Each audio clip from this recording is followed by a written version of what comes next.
పోతన భాగవతము 8వ స్కంధము.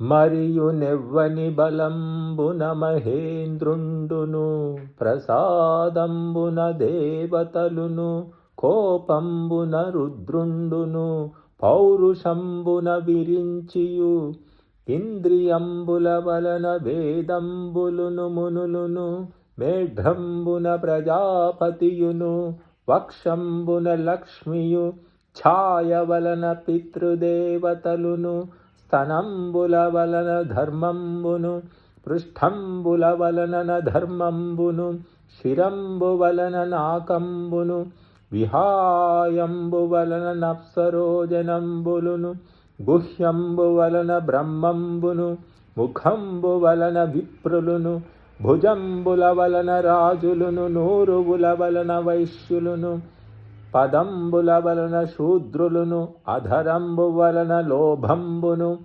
ఉపరిరద ఛందంబు వలన ప్రీతియు, నాసాపుటంబు వలన ద్యుతియు, స్పర్శంబున కామంబును, భ్రూయుగళంబున యమంబును, పక్షంబునటగాలంబును సంభవించెను.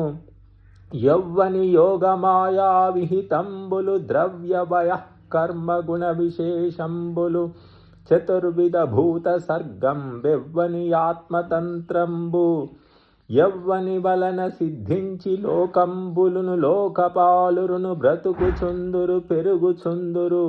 దివిజులకు నాయువు బలంబునై, జగంబులకు నీషుండై, ప్రజలకు ప్రజనుండై, ప్రజావన క్రియాకాండ నిమిత్త సంభవుండగు జాతవేదుండై, అంతఃసముద్రంబున ధాతు సంఘాతంబులన్ ప్రపంచించుచు బ్రహ్మమయుండై, ముక్తికి ద్వారంబై, అమృత మృత్యు స్వరూపుండై, చరాచర ప్రాణులకు ప్రాణంబై, ఓజస్సహోబలవాయు రూపంబులైన ప్రాణేంద్రియాత్మ శరీర నికేతనుండై, పరమ మహాభూతియగున పరమేశ్వరుండు మాకున్ ప్రసన్నుండగుంగాక అని మరియును.